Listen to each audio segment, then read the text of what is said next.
নমস্কার, বাংলা মন থেকে বলছি সন্ময় বন্দ্যোপাধ্যায়। আজকে বাংলার মাটিতে স্বাধীনোত্তর ভারতের একটা ঐতিহাসিক দিন। 1,00,000 কোটি টাকার ফাইনালাইজেশন হলো রেল প্রজেক্টের এই পশ্চিমবঙ্গে ওভার দ্য ইয়ার্স, আগামী 5 বছরে হবে। ইতিমধ্যেই এই রাজ্য সরকারকে, বর্তমান রাজ্য সরকারকে কেন্দ্রীয় রেল বোর্ডের তরফ থেকে 14,205 কোটি টাকা 14,205 কোটি টাকার প্রজেক্ট স্যাংশন এই মুহূর্তে দিয়ে দেওয়া হয়েছে। কাজ শুরু হয়ে যাবে প্রায় 1,00,000 কোটি টাকার কাজ। গত 5 বছরে মমতা বন্দ্যোপাধ্যায়ের ভুল রাজনীতির জন্য এই বাংলা পেয়েছে বিভিন্ন রেলওয়ে প্রজেক্টে মাত্র 4,305 কোটি টাকা। ভাবুন, 5 বছরে রেলওয়ে বাজেটের ব্যাপারে অসহযোগিতার জন্য কিছুতেই জমি দেব না, কিছুতেই আন্ডারপাস, কিছুতেই ব্রিজ, কিছুতেই রেলওয়ে এক্সপ্যানশনের ক্ষেত্রে জমি দেব না, সেক্ষেত্রে রাজ্য সরকারের ক্ষেত্রে রাজ্যের ভাগ্যে জুটেছিল রেলওয়ে বোর্ডের 4,305 কোটি 4,380 কোটি টাকা। সেইটা বেড়ে হলো এই মুহূর্তে 1 বছরেই, ভাবুন 4,380 কোটি টাকা 5 বছরে ছিল, সেটাই 1 বছরে হলো 14,205 কোটি টাকা। ইমিডিয়েটলি এখনই স্যাংশন করে তার কাজ শুরু হয়ে গেল। আর কি স্যাংশন হলো? 60টি নতুন রেক। কলকাতা মেট্রোতে চলবে 60টি নতুন রেক। লখনৌ, পাটনা, বেনারস হয়ে শিলিগুড়িতে আসবে এই বুলেট ট্রেন। সেই বুলেট ট্রেনে দিল্লি থেকে শিলিগুড়ি পৌঁছতে একজন যাত্রীর সময় লাগবে মাত্র 6 ঘন্টা, 6 আওয়ার্স। ভাবতে পারেন, কলকাতা থেকে শিলিগুড়ি যেতে এর থেকে সময় বেশি লাগে। দিল্লি থেকে বুলেট ট্রেনে যে কোনো মানুষ, বা শিলিগুড়ি থেকে সরাসরি বুলেট ট্রেনে দিল্লি পৌঁছবেন মাত্র 6 ঘন্টা। সকাল 6টায় উঠলেন, দুপুর 12টায় দিল্লি পৌঁছে যাবেন। দুপুর 2টোয় দিল্লিতে ট্রেনে উঠলেন, বুলেট ট্রেনে, সন্ধে 8টার মধ্যে পৌঁছে যাবেন শিলিগুড়ি স্টেশনে। এটা বাংলার কাছে একটা ঐতিহাসিক দিন। গোটা রেলওয়ে বোর্ড নিয়ে বৈঠকে বসলেন কেন্দ্রীয় রেলমন্ত্রী অশ্বিনী বৈষ্ণব। এবং শুধু রেলওয়ের এই বৈঠক বাংলার মাটিতে ঐতিহাসিক, তার কারণ আমি শুনছিলাম মনোজ আগরওয়াল, চিফ সেক্রেটারি, তিনি প্রারম্ভিক ভাষণে বলছিলেন যে আমার 36 বছরের অ্যাডমিনিস্ট্রেটিভ জীবনে এই প্রথম একটা রেলওয়ে বোর্ডকে একটা এন্টায়ার রাজ্যের মন্ত্রিসভার সঙ্গে রাজ্যের মুখ্যমন্ত্রীর সামনে এসে সরাসরি বৈঠক। এটা বাংলার মাটিতে একটা ঐতিহাসিক দিন। ভাবুন, 30 দিন একটা সরকারের বয়স হয়েছে, তাতেই এই ডেভেলপমেন্ট। 102টো নতুন অমৃত ভারত স্টেশন পাবে। অমৃত ভারত একদম সুসজ্জিত স্টেশন, 102টো স্টেশনে কাজ শুরু হচ্ছে। 102খানা পশ্চিমবঙ্গের স্টেশনে অমৃত ভারত প্রজেক্ট ইমপ্লিমেন্টেড হচ্ছে এবং সৌন্দর্যায়ন হয়ে সফিস্টিকেটেড আধুনিক সমস্ত প্রযুক্তি সহ সেই রেলওয়ে স্টেশনকে আপডেট করার কাজ শুরু হচ্ছে। 538টা ফ্লাইওভার, আন্ডারপাস। দিনের পর দিন মমতা বন্দ্যোপাধ্যায় সরকার জমি দেননি, কোনো না কোনোভাবে চিঠি উত্তর দেননি, অসহযোগিতা করেছেন। একসঙ্গে 538টা ফ্লাইওভার এবং আন্ডারপাসের কাজ শুরু হচ্ছে। 61টা প্রকল্পের, পশ্চিমবঙ্গের 61টা প্রকল্পে গ্রিন সিগন্যাল অশ্বিনী বৈষ্ণব নিজে হাতে এসে আজকে তুলে দিলেন। জমি জট 1 মাসের ডেডলাইন করে দেওয়া হলো। আজকে 6 তারিখ 6 জুন থেকে 6 জুলাইয়ের মধ্যে সমস্ত জেলা শাসকরা আজকের বৈঠকে ছিলেন, অনেকেই ভার্চুয়ালি ছিলেন। প্রত্যেককে বলে দেওয়া হলো উইদিন 6 জুলাই, 1 মাসের মধ্যে যত জমি জট আছে মমতা বন্দ্যোপাধ্যায় আটকে রেখেছেন, সমস্ত জমি জট ক্লিয়ার করে দিতে হবে। আমি আজকে অশ্বিনী বৈষ্ণব এবং তার পাশেই রাজ্যের মুখ্যমন্ত্রী দুজনে মিলে বসে বৈঠক করলেন। এর পাশে মনোজ আগরওয়াল বসছিলেন, কেন্দ্রীয় মন্ত্রী শান্তনু ঠাকুর বসছিলেন এবং অন্যান্য মন্ত্রিসভার সদস্যরা সামনে ছিলেন। সমস্ত জেলা শাসকরা ছিলেন, সিনিয়র আইএস অফিসাররা সবাই ছিলেন। সেই বৈঠকের পরে আজকে এই ঘোষণাপত্র হলো। আমি বলছি, একটা ঐতিহাসিক ঘোষণাপত্র। 1,00,000 কোটির সেতুবন্ধন হলো বাংলার সঙ্গে দিল্লি। এটাই তো বাংলার মানুষ চেয়েছিল। আমি আজকের এই প্রতিবেদনে আজকে তার আগে বলি, অশ্বিনী বৈষ্ণব আজকে সকালে এসে পৌঁছেছেন। তিনি বিভিন্ন রেলওয়ে সাইট ভিজিট করেছেন, তারপরে নবান্নে এসছেন। নবান্নে সেখানে প্রেস মিট করলেন। করার পর কিছুক্ষণের মধ্যেই, যখনই প্রতিবেদন দেখছেন ততক্ষণে পৌঁছে গেছেন অশ্বিনী বৈষ্ণব, রাজ্যের মুখ্যমন্ত্রী শুভেন্দু অধিকারী দুজনে মিলে চিংড়িঘাটা রেলওয়ে প্রজেক্ট, যেটা 1.5-2 বছর ধরে লিটিগেশনে আটকে রেখে দিয়েছেন, কিছুতেই কোঅপারেট করছে না এই পশ্চিমবঙ্গ সরকার। সামান্য রুট ডাইভার্সিফিকেশন করলে কাজটা হয়ে যায়। দুটো 4টে দিন চেয়েছিল রেলওয়ে বোর্ড, সেটাও মমতা বন্দ্যোপাধ্যায় দেননি। তার জন্য কলকাতা হাইকোর্ট, সুপ্রিম কোর্ট কী না করেছেন, কত লক্ষ লক্ষ কোটি টাকা খরচা করে দিয়েছেন আদালতে আইনজীবীদের পেছনে। আর সেইটাকেই শুভেন্দু অধিকারী সরকার এসেই স্যাংশন দিলেন এবং রেলওয়ে বোর্ড প্র্যাকটিক্যালি 70-80 ঘন্টার মধ্যে কাজটাকে কমপ্লিট করলো। 366 মিটারে 18, 19, 20 তিনটে এর ওপর থাম্বের ওপর তার কাজটা বাকি ছিল, যেটা সরাসরি দক্ষিণের সঙ্গে একদম এয়ারপোর্টকে সংযুক্ত করে দেবে। আজকে বাংলা মাটিতে একটা সত্যিকারের ঐতিহাসিক দিন। আমি সরাসরি আজকের এই প্রতিবেদনে আপনাদের নিয়ে যাব নবান্নে, যেখানে রাজ্যের মুখ্যমন্ত্রী শুভেন্দু অধিকারী এই সংক্রান্ত ঘোষণাটা করলেন অশ্বিনী বৈষ্ণব বলার আগেই। কি বললেন রাজ্যের মুখ্যমন্ত্রী Suvendu Adhikari? Railway Minister, Government of India, our beloved leader, Mr. Ashwini Vaishnav ji, Shipping Minister, Minister of State, Shipping and Inland Waterways, MP from Bonga, Mr. Shantanu Thakur, my minister's colleague, Honorable MPs, MLAs, Mr. Vivek Kumar Gupta, Member Railway Board, and other key officers coming from Delhi, and GMs, GM Eastern Railway, GM South Eastern Railway, GM North Frontier Railway, GM North Frontier Railway, GM Metro Kolkata. I would like to convey my best wishes on this meaningful meeting and workshop. আমি মাননীয় মুখ্য সচিব মনোজ আগরওয়াল সহ আমাদের সমস্ত পশ্চিমবঙ্গের আধিকারিকদেরও স্বাগত জানাচ্ছি।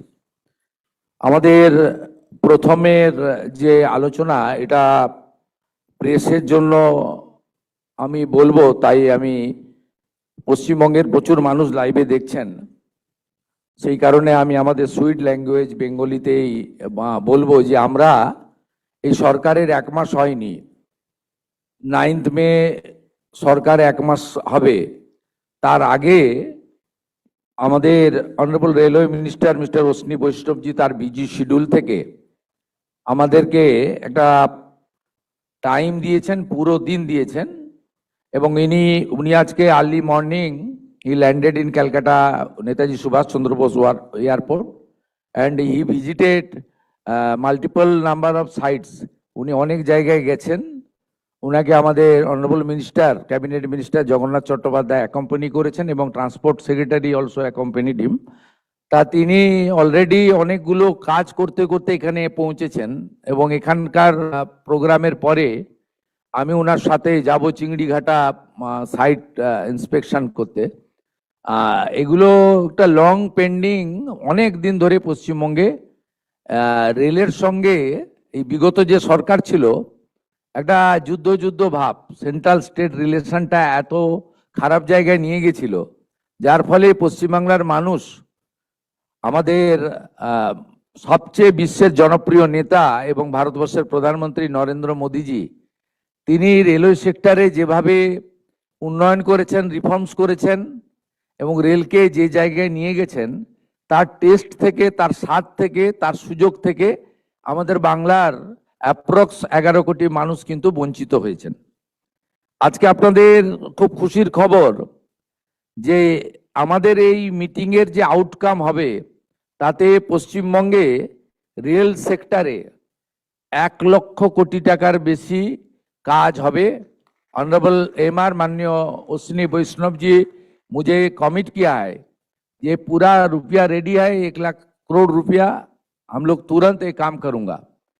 এতে 102টি নতুন আমাদের অমৃত ভারত স্টেশন মডার্নাইজেশন হবে, আধুনিক মানের হবে, এবং 538টা ফ্লাইওভার এবং আন্ডারপাসেস হবে। ইটস এ গ্রেট অ্যাচিভমেন্ট, একটা বড় অপরচুনিটি আমাদের ছিল। আগের সরকার রেল দপ্তরের সঙ্গে কথা বলেনি, রেলওয়ে মিনিস্টারের সঙ্গে যোগাযোগ করেনি। অনারেবল রেলওয়ে মিনিস্টার অনেকবার দিদেন সিএম কে চিঠি করেছেন, রেল বোর্ড চিফ সেক্রেটারিকে চিঠি করেছেন, বাট দে নট রেসপন্ডেড, মানে ওরা কোঅপারেট করেনি, চিঠির উত্তর পর্যন্ত দেয়নি। এবং আমরা রেসপেক্টেড মোদিজিকে আমরা থ্যাঙ্কস জানাবো during UPA period 2009-2014 পশ্চিমবঙ্গে মেট্রো এবং ভেরিয়াস রেলওয়ে প্রজেক্টে বেঙ্গল পেয়েছিল 4,380 কোটি টাকা। কিন্তু আমাদের রাজনৈতিক অপোজিট থটের সরকার থাকা সত্ত্বেও মাননীয় নরেন্দ্র মোদীজি পশ্চিমবঙ্গকে যে ভালোবাসেন তার প্রমাণ হচ্ছে 2026-27 অর্থবর্ষে, যেখানে 5 বছরে 4,380 কোটি টাকা, একটি সিঙ্গেল ফাইন্যান্সিয়াল ইয়ারে, এখন তো রেল বাজেট আলাদা হয় না, একসঙ্গে হয় জেনারেল বাজেটের সঙ্গে, পশ্চিমবঙ্গের জন্য দিয়েছেন 14,205 কোটি টাকা এই এক বছরে। এর সাথে পেন্ডিং রেলওয়ে প্রজেক্ট, তাতে যদি আমরা এনওসি দিয়ে দিই, ল্যান্ড প্রোভাইড করি, তাহলে আমাদের 1 লক্ষ কোটি টাকারও বেশি ইনভেস্টমেন্ট করার সুযোগ রেলওয়ে বোর্ডের, রেলওয়ে মিনিস্ট্রির এখানে পশ্চিমবঙ্গে আছে। আপনারা শুনলে খুশি হবেন, পশ্চিমবঙ্গের মানুষ যেহেতু বিভিন্ন চ্যানেলে শুনছেন, তারা লাইভ দেখছেন, আমি তাদেরকে এই অল্প সময়ের ডবল ইঞ্জিনের সরকার অলরেডি এফওবি এবং আন্ডারপাসের জন্য আমরা 40টার বেশি এনওসি রেলওয়ে দপ্তরকে দিয়ে দিয়েছি, এবং প্রায় 60টা রেলওয়ে প্রজেক্ট যেটা রেলওয়ে বোর্ড গত বছর অ্যাপ্রুভ করেছিল লাস্ট অক্টোবর 2025 অক্টোবর নভেম্বরে, সেই তার যে অ্যাডুকুয়েট ল্যান্ড, আমাদের এখানে সমস্ত জেলা শাসকরা শুনছেন, ল্যান্ডের লোকেরা আছেন, আপনারা ক্লিয়ারলি আমাদের গভর্নমেন্টের মিশন এবং ভিশন শুনে নিন। আমরা যেমন আমাদের বর্ডার প্রোটেকশন দেওয়ার জন্য বিএসএফ কে ল্যান্ড হ্যান্ডওভার করছি, ঠিক একইভাবে রেলওয়ে নেটওয়ার্ককে গোটা পশ্চিমবঙ্গে পৌঁছে দেওয়ার জন্য মাননীয় রেলমন্ত্রী অশ্বিনী বৈষ্ণবজির যে বিশেষ মিশন এবং রেলওয়ে বোর্ড যে প্রজেক্টগুলো অ্যাপ্রুভ করেছে, অ্যাপ্রক্স 61, আমি এলওপি ছিলাম দিদেন টাইম, অনারেবল এমআর আমাকে তার চিঠিও কপিও দিয়েছিলেন যে railway board sanction 61 project in West Bengal. এর মধ্যে একদম North Bengal to South Bengal সব এলাকা আছে, আমাদের জঙ্গলমহলের ইম্পর্টেন্ট প্রজেক্টগুলো রয়েছে। এবং আমার যে আর্লিয়ার অ্যাসেম্বলি কনস্টিটিউয়েন্সি ছিল, সেখানে নন্দীগ্রাম প্রজেক্টেরও 6 একর জমি ওনার প্রয়োজন ছিল, সেটাও ছিল, এবং আমাদের মেট্রো এক্সপেনশনের জন্য তারও প্রজেক্টগুলো ছিল যা রেলওয়ে বোর্ড স্যাংশন করেছে। এতে অনেক জেলা উপকৃত হবে। আমাদের করিমপুর, জলঙ্গি, আমাদের তেহট্ট, নদিয়া, মুর্শিদাবাদের ওই জোন রেল মানচিত্রের বাইরে আছে। আমাদের লালগড় এবং বড় একটা অংশ রেলওয়ে মানচিত্রের বাইরে আছে। গোপীবল্লভপুর, নয়াগ্রাম আমাদের রেলওয়ে মানচিত্রের বাইরে রয়েছে। দক্ষিণ দিনাজপুরের হিলি সহ একটা বেল্ট রেলওয়ে মানচিত্রের বাইরে আছে। দক্ষিণ 24 পরগনার একটা বড় অংশ সাগর সুন্দরবন এলাকা রেলওয়ে মানচিত্রের বাইরে আছে। সব জায়গা কাভার করে রেলওয়ে বোর্ড এই প্রজেক্টগুলো অ্যাপ্রুভ করেছিল। অনারেবল ডিস্ট্রিক্ট ম্যাজিস্ট্রেটরা আপনারা ভার্চুয়ালি যুক্ত হয়েছেন। আমাদের clear instruction direction, railway board land purchase করার জন্য 100% ফাইন্যান্স করে, এবং যেখানে যেখানে আমাদের প্রয়োজন দরকার আমরা জমি অধিগ্রহণ, জমি আমরা পারচেজ করে রেলকে হ্যান্ডওভার করব। প্রয়োজন হলে রাজ্য সরকারও যেখানে যেখানে প্রয়োজন রেল যেমন যেমন সহযোগিতা চাইবে সেটা আমাদেরকে করতে হবে। এবং একটা ক্যালেন্ডার বানান, শুধুমাত্র মিটিংয়ে যোগদান করে নোটিং নয়, যে কবে কোন জায়গায় রেলের জমি দিতে পারবেন, এই জায়গাটা ক্যালেন্ডার বানান। আমি পশ্চিমবঙ্গের মানুষকে আশ্বস্ত করতে চাই, under the visionary leadership of the prime minister Narendra Modi, double engine is now functioning properly, এবং a good outcome will come within stipulated period. পশ্চিমবঙ্গের মানুষ ডবল ইঞ্জিনের টেস্ট পাবে, সড়কও যেমন মজবুত হবে, সেতুও যেমন তৈরি হবে, সরকারি বাসও যেমন ছুটবে, ভেহিকেলও যেমন ছুটবে, সাথে সাথে আমরা রেলের যে মেট্রো এবং রেলের যে টেস্ট মানুষের কাছে পৌঁছে দিতে পারবো। এবং সবটাই আমাদের আগামী দিনে আজকের যে মিটিং হবে, উনার মূল্যবান ভ্যালুয়েবল টাইম স্পেয়ার করেছেন। আমরা এই মিটিংয়ে সেই বিষয়গুলো আলোচনা করব। তাই আমি দীর্ঘ বক্তৃতা না রেখে আমাদের পশ্চিমবঙ্গে রেল দপ্তর যেভাবে এগিয়ে এসেছেন পশ্চিমবঙ্গকে নবনির্মাণ করতে, পুনর্নির্মাণ করতে, আমি honourable minister of railway Ashwini Vaishnaw ji को मेरा दिल से आभार प्रकट करते हुए मेरा बात यही खत्म करता हूं। नमस्कार, जय हिंद, भारत माता की जय।